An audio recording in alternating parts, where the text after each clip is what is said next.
Welcome one and all to the Cine Geeks podcast, where movies, TV, and all things geek collide.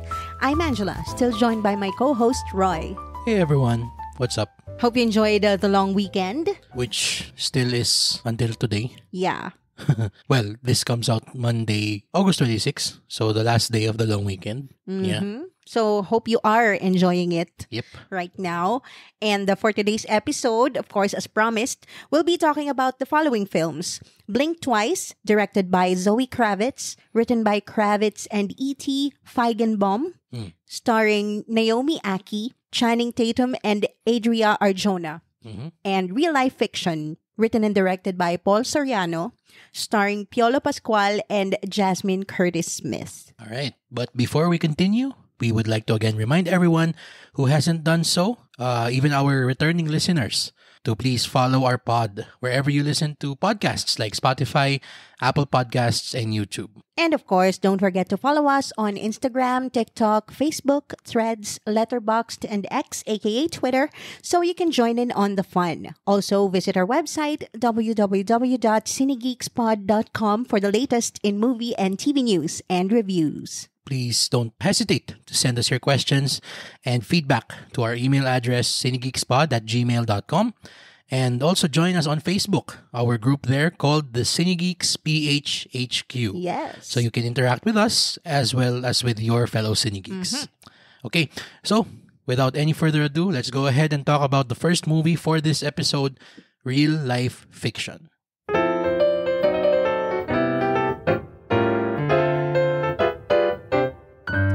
Real Life Fiction delves into the abyss of an actor's mind as he loses bits of his self or sense of self after years of being one of the most celebrated personalities in his time. Okay. Medyo deep. Hindi medyo. Well, yeah. It really Well. is. Very, very deep Very, very indeed. deep. Pero sige, yun, wag na natin patagalin pa. Ange, what did you think of Real Life Fiction?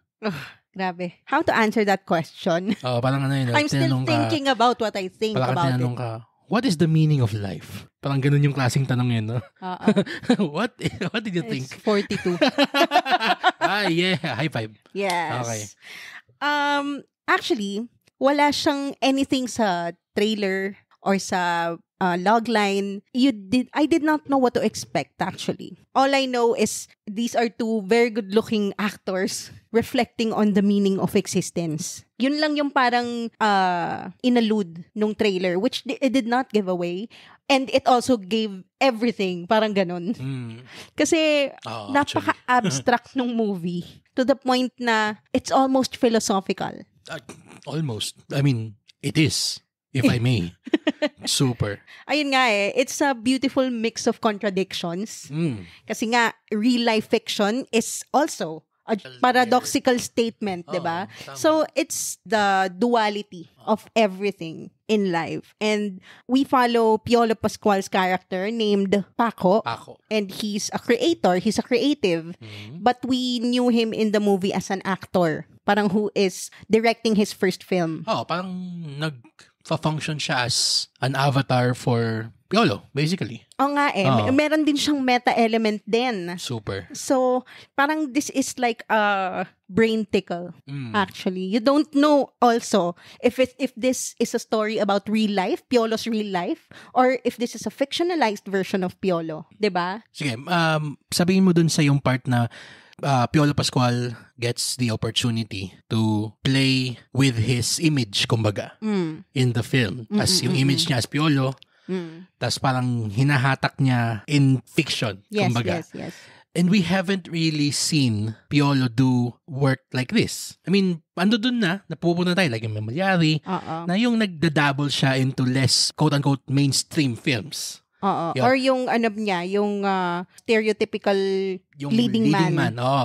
Ikaw, how do you think the audiences who are parang geared or wired to expect a Piolo film to be stereotypical or prototypical, the Piolo film, how do you think they will receive this performance from him, and two, this film in general? How do you think? Well, first of all, I think Piolo fans, let's say, the Piolo fanatics, will be taken aback by this movie and Piolo's role in this movie because it's purely in English. Yes. So parang doon pa lang, so first thing about it is very parang unusual. And ako din, parang meron din akong konting parang reservations about it kasi I haven't really seen him in a full English role. But I know he can speak English naman. He can articulate himself in English well. I've watched him in interviews and in media cons and he's a very well-spoken lad. And pero ito, this is acting. It's really putting your heart and your performance in a language that is not your first language. So it's a bit different, di ba? Kumbaga, iba yung inflection, iba yung intonation, iba yung emphasis ng mga words kapag Tagalog, iba kapag English. So, yun lang yung parang reservation ko, which towards the early middle of the movie, parang hindi ko na naisip na, they're speaking in English. To answer your question, number 1 is yung in English nga. Yun. Tapos number 2, this is not the typical Piolo performance. Hindi ito yung parang playbook niya. Na merong iyakan, merong grand gesture. Of course, pinapakita pa rin, sinashowcase pa din naman yung physique niya. Siyempre, and his beautiful chiseled face. Diba? Hindi na, I mean, you can't help it. Pero, when it comes to yung Piolo na ine-expect mo and nung mga fans niya, you won't see it here. Kasi this Piolo is brooding. This Piolo is very inside his head. And alam mo yung sobrang muted nung acting niya. It's nothing like all the teleserye and the dramatic roles he's ever done. Sige, ito. Try natin tong gawin. Kasi yun na nga we don't want to talk about this in detail. Kasi ako ito, sabihin natin na to quote one of our respected directors that the Cinegeeks usually interact with, si Direct Dustin Celestino. He said, and ako personally, I take this as a badge of honor. Okay. Yung sinabi niya na, sabi sa atin na, we're not yung quote-unquote learned or nag-aral about film. We're not technical. Pero we speak about this sincerely. And passionately. So, hindi ako magpapanggap, hindi tayo nagpapanggap na parang, nagets natin lahat ng philosophical mumbo-jumbo ng sine. Pero, if you were asked to parang sell this film to the masses, kasi this is an SM Cinema exclusive. Yes. So, it's a masa mall. Makita nila, Piolo, real life fiction. How do you think you can sell this or parang tell this to the audience na parang, panoorin ito ng sine ni Piolo. Tapos, anong tungkol saan? Tapos biglang, boom, okay. Ano yung pitch mo? Shucks. Ang hirap. Sige. Kasi ako... Ikaw muna sa magandang tanong mo. It's the kind of film na parang hindi ka mapapalagay after watching it. Kasi parang yung lahat ng neurons sa utak mo, if you're that kind of film goer, na if you're not, there's nothing wrong with that and there's no judgment in that. Pero ako personally, I know ikaw din, na we love these brain ticklers. Sinabi mo nga kanina na term. Yeah. So, it's a very heady film. It is. And hindi pa natin na-touch upon yung sinabi dun sa press conference after the press screening. Yeah, Nakasama which tayo. we attended. Thank you, Black Cap Pictures, by the way pala. Na this is also a somewhat personal tale from director and writer Paul Soriano. Yeah. So, kita mo yung parang ang dami niyang influences na gustong paghugutan in telling a very personal tale. I mean, if you look closely, it's everywhere in the movie. Ito pa, sabihin ko lang yung scene na to is like candy shop for a cinephile. Kasi maliban na nga dun sa parang sobrang abstract niya na para talagang, parang sabihin mo dun sa scene, movie, are you asking me to give my interpretation of you? Parang ganun nakakiltingan.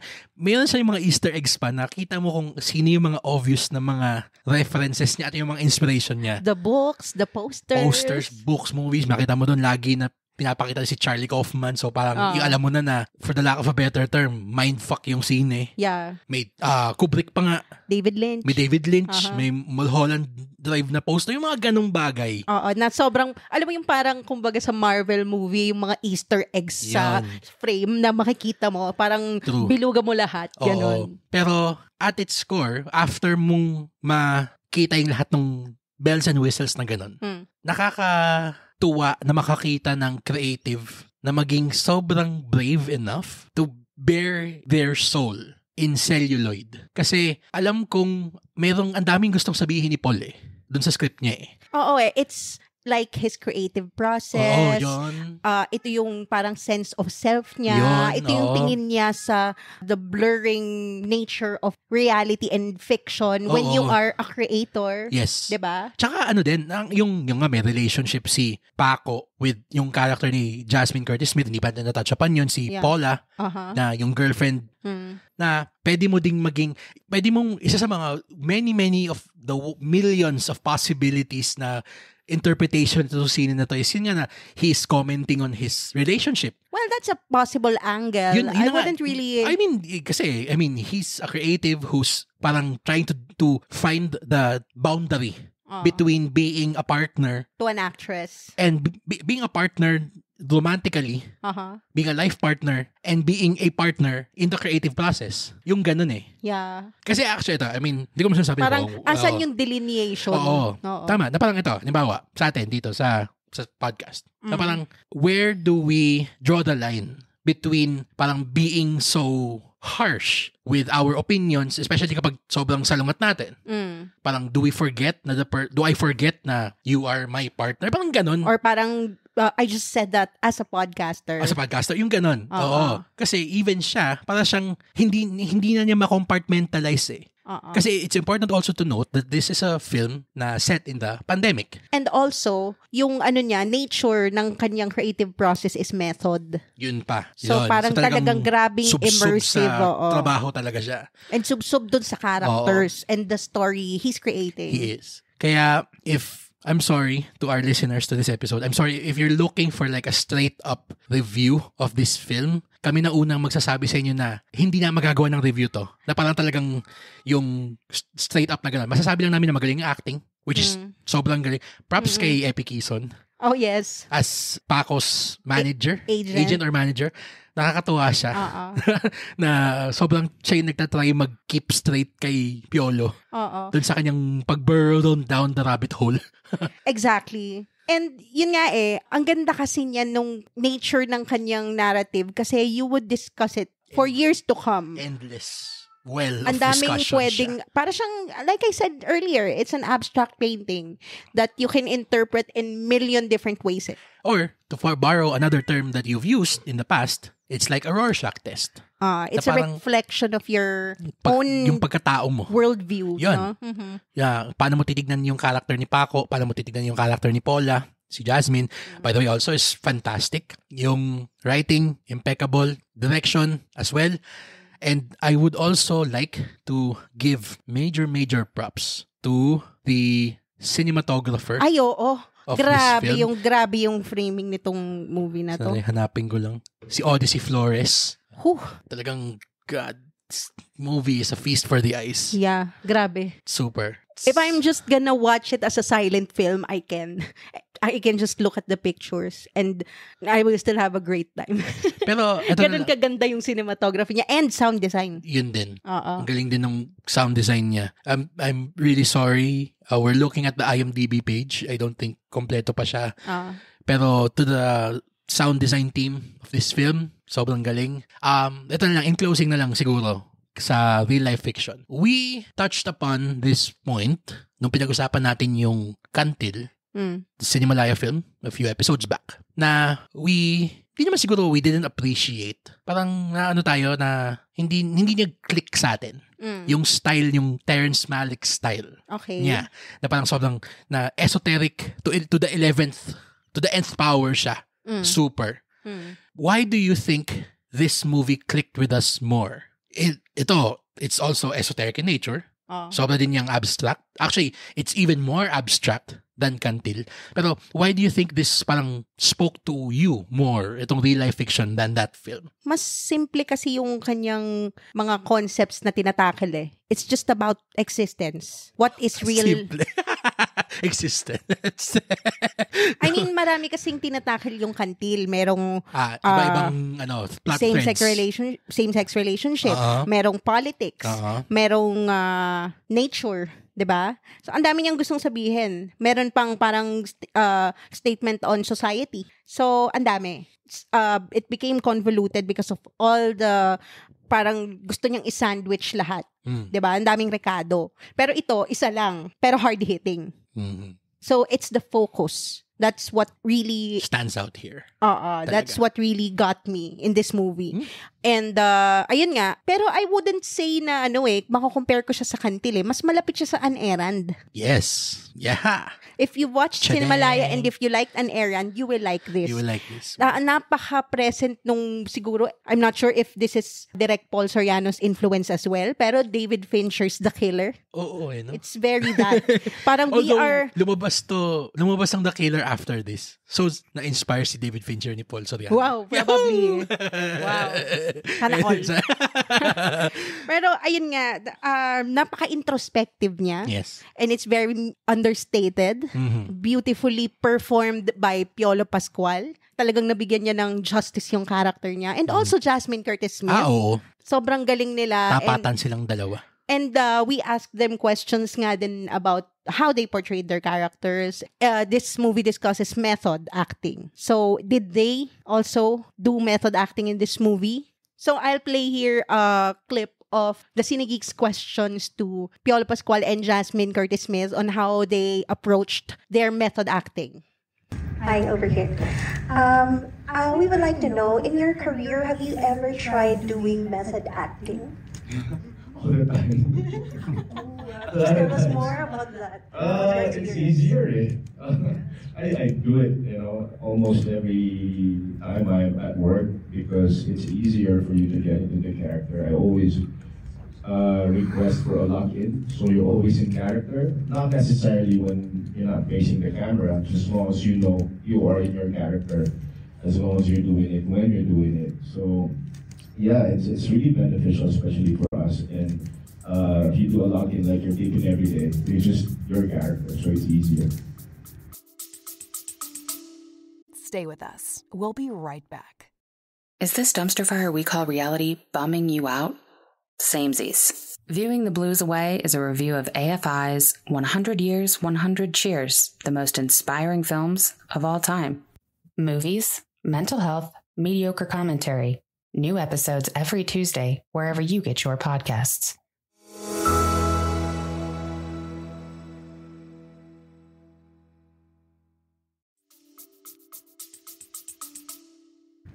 I'm pretty sure this is one of my first ventures into doing method in the full film.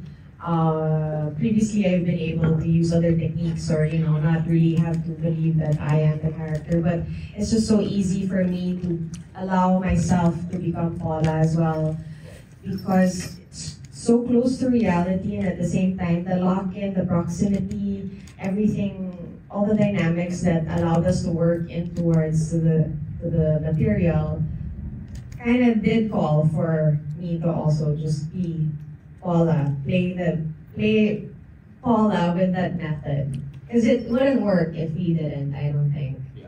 You see a detachment where everything is so closed in a time, in that decade, in 2020, parang magde-detach talaga siya sa pelikula if I didn't allow it. So it was a fun experience. One more question. Of course, this tackles very heavy, heavy concepts like, existence and reality. So when you do method acting, how do you detach from it? And how do you, leave it in the set and not leave it home? We let the work take us to a different place. I wake up to wearing a different hat every day. So there's no other way but to move on. Like after I did Malyari, my director kept telling me, you have to shake this off, you have to do something, you have to go on vacation. The next day I was already rehearsing for a concert. So you wear a different hat, you become a different character. It's easy to shake it off because we're so consumed with a lot of things that we have to do as artists.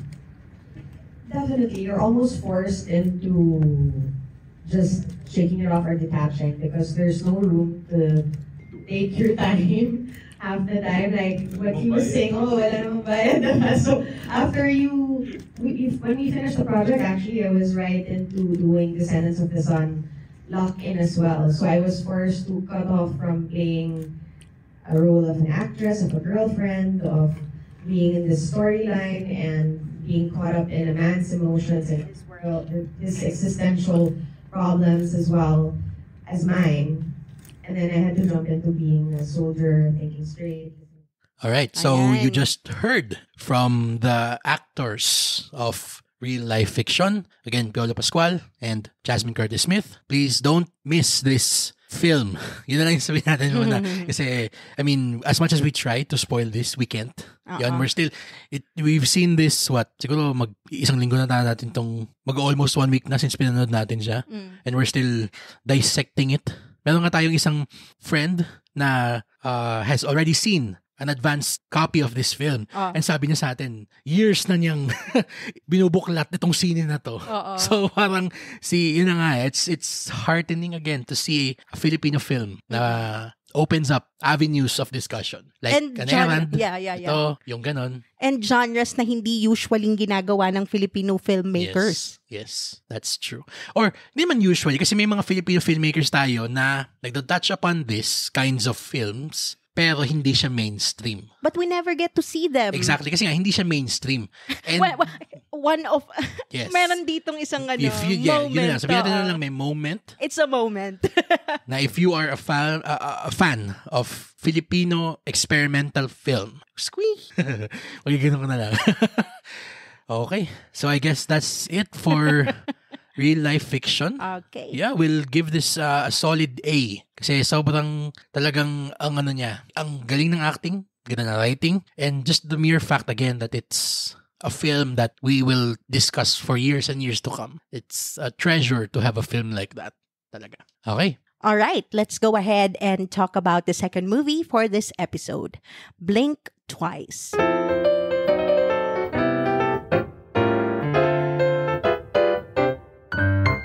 When tech billionaire Slater King meets cocktail waitress Frida at his fundraising gala, he invites her to join him and his friends on a dream vacation on his private island. As strange things start to happen, Frida questions her reality. So, Roy, we saw this same day. Same day ng Real Life Fiction. Oo. So, this is like a combo din. Sobrang- Combo hit tong dalawang to. Grabe. Pangklase. Okay, wag na natin patagalin pa. What did you think of Blink Twice? Yes. Ayan na naman, my God. speechless ka. Sige, meron akong isang film na naiisip. Meron tayong film na naisip. Siguro, ikaw naisip mo din yun while watching, na it's the most obvious comparison to this film. And that film is Jordan Peele's fantastic debut, Get Out. Indeed. I love that film. It's one of my favorite films of all time. Talaga. Napaka-groundbreaking nung movie na yun. Sobrang talagang mind-blown. Talagang, oh my God, yes! Talagang yung sobrang dalang na ngayon sa panahon na to, na makapanood tayo ng sine, na after na paglabas ng credits, pagkatapos ng buong sine, talagang yes! Yung talagang ganun. And this is one of those films. Grabe yung tapang. Yun yung masasabi kong adjective dito. This is a brave film. A brave debut from Zoe Kravitz as a director. Grabe, no? Talagang Ibang klase siya. she made her mark. Woohoo! Grabe. This movie was marketed perfectly. As in talagang, we just had an inkling that something was wrong. Pero the trailers, the promotional material, everything else didn't give anything away. And I loved it. Grabe, no? Talagang ang galing ng marketing for this. Kasi pagdating mo dun sa sine, yung feeling mo na, okay, something is wrong. Something's fucked up here. It mood setting na eh. Yung poster, even yung poster design. I mean, everyone involved in this film is to be commended. Kasi everything works together so well. The unsettling nature of the poster. Parang, okay, bakit ganun yung poster? Tapos nung pinagpapanood mo na, nasa utak mo yun eh. Bakit ganun yung poster? Tapos, as the Yung Polaroid? yung Polaroid, yung nakaganon si Channing nun sa camera. Oo. Tapos nakalabas yung Polaroid ni Naomi Aki. Di ba? Napaka-unsettling. Yon. And then, as the movie goes on, things get weirder and weirder. Para tayong, mas lalo siyang parang nakaka-grip nung upuan mo sa sinehan eh. Alam mo yung when you're taken for a ride and talagang ang ganda nung landing. Yan. Sobrang, alam mo yung build up dun sa, ano na yon, dun sa reveal, dun sa climax, and yung thrill then na nasustain niya dun sa climax na yon. Yun. Parang grabe yung satisfaction. Parang siyang Get Out talaga. Yung writing din. Kasi, I mean, this movie has an embarrassment of riches in terms of actors involved. Dito si Christian Slater, Kyle MacLachlan, Haley Joel Osment. Fantastic role. Yeah. Tapos, of course, Channing Tatum. Props to him kasi we never see him experiment. Ito yung nakakatawa pa. The last time we saw him quote-unquote experiment was 21 Jump Street. Akala ko Gambit. Mabalamig kami. He did, in this movie. He did. Oh, And in Deadpool din naman. Pero yung, nakita natin siyang mag-quote-unquote experiment na parang, pwede siya maging, comedic actor. Especially, medyo let down siya sa akin sa Fly Me to the Moon, to be honest. Oo. Well, pinag-usapan naman natin yun offline na it's a casting thing. Yeah. Parang siya na lang yung sumalo na dapat si Chris Evans, di ba? Yun. Pero, in terms of yung sa acting talagang sobrang nagpakita si Channing dito ng another side of him. Yes. That we didn't know existed as an actor sa kanya. And ang galing din ni Zoe Kravitz in letting him shine, no? Yes. Parang this is the best role Channing Tatum has ever done. Oo. This is his best film. I mean, it's not a hyperbole. Parang ito, tapos yung mga Jump Street niya. Actually, ako, bold prediction, magkakaroon ng, nominations. Pwedeng pero sa, yung sa timing kasi is Hindi yan. Masusustain yan. Lalo na kung talaga. Ito, sige. We're going to try our best to not spoil it. Kasi this is talagang when that shift. Sorry Nalala mo nung sinabi natin sa Lolo and the Kid. Okay. Sorry to that was just last episode. So, I still remember, yes. Yung sinabi natin sa Lolo and the Kid na parang for the first half of the film, para siyang, hindi man going to the motions, meron siyang parang siguro nasa segunda, kumbaga yung sine. Ito, ganun din siya eh. Or siguro, hindi lang segunda, nasa tercera siya. Tapos biglang magkakaroon ng moment siya na biglang, boom, bigla siyang nasa 6th gear bigla. Oo. Tapos nagstay dun. Tapos nagstay siya hanggang matapos yung ending ng 6th gear. Grabe. Sige, without hopefully spoiling nothing. Okay. What did you think of this film's take on what it tried to say? Napaka-unconventional nung turnout, actually. Okay. Nung events for our hero. Kasi it's a flipping of what parang we expect to happen. Yun kasi parang ang hirap. Shit. Ito din. Sige, ito. This has come out recently na Warner Brothers, the studio behind this, alongside Amazon MGM, they had to release a statement, basically a trigger warning for this film. So, I don't think spoiler na siya. Okay. If we're gonna say na parang this deals with sexual abuse. Kasi sinabi naman dun sa trigger warning. So, yun. The same way that Get Out tried to, or di man try, really opened up a very potent conversation about racism. Okay. Sige, ito na lang. Ayusin natin yung do you think Blink Twice will open up that same level of potency in terms of the conversation regarding sexual abuse? Oh, definitely. We haven't seen a perspective like this before, actually. And ito yung talagang pinakita sa'yo yung ugly side of the abuse that's happening. And, who knows, it's still happening, di ba? And it's not just about abuse. Well, it is about abuse, but it's also about power. It's also about power. Power dynamics. Power dynamics and, yung rich and poor din. Pero ang nakakatuwa sa kanya, hindi siya preachy eh. Hindi siya preachy. Hindi din parang feeling disjointed. Yung pag-tackle niya nung lahat ng mga iba-ibang mga ibang mga topics na yon. Kasi sinabi natin yung sexual abuse. And then yung power dynamics, issues of power dynamics. Tapos yung class. In a lesser filmmaker's hand, the story could have come out very clunky. Kasi magde-deal with siya or magde-devote siya ng time to each one. And other filmmakers would parang make that feel disjointed. Pero do you think Zoe Kravitz did, what kind of job did you think she did?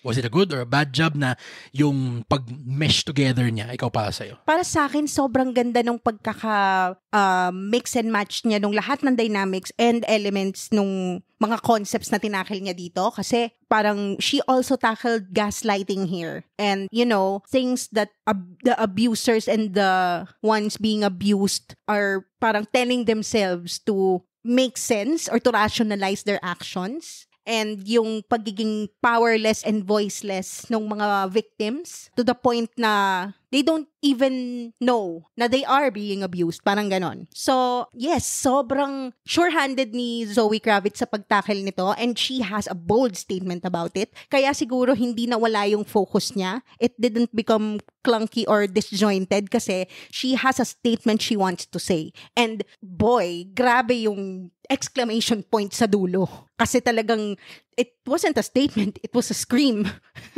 Talagang grabe ka powerful. Yes. As in, alam mo yung mic drop siya of the highest degree. Yes. Yung ending neto. Talaga. Yun na I mean, plot-wise, ayoko na magsabi ng anymore. And the performances. Chef's kiss. Ibang klase si Christian Slater. Siya actually yung pinaka-paborito ko ditong side character.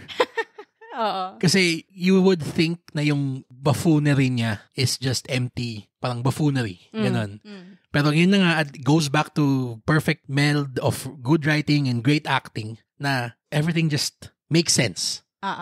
Kumbaga, and then dun sa patapos na, pa rin. Ngayon. May masabi tayo, wag na.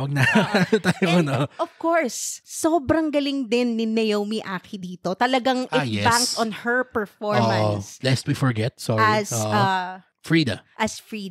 Grabe talaga. Alam mo, her performance almost reminds me of Lupita Nyong'o's performance in Us. True. Kung ano yung terror and horror na makikita mo sa mukha niya without even words. Grabe. Sobrang talagang shocked ako. Grabe. Nakakakilabot. On the subject of imagery, this is one of the most visually arresting films this year. Ibang klase yung, hindi lang, kasi puro tayo, wow, vistas, wow, gano'n. May intentionality yung eclectic na imagery on display here and ginamit siya to a frighteningly fantastic degree. Grabe. Sobrang, yun na, ayoko magsabi ng mga specific instances. Pero let me just say this.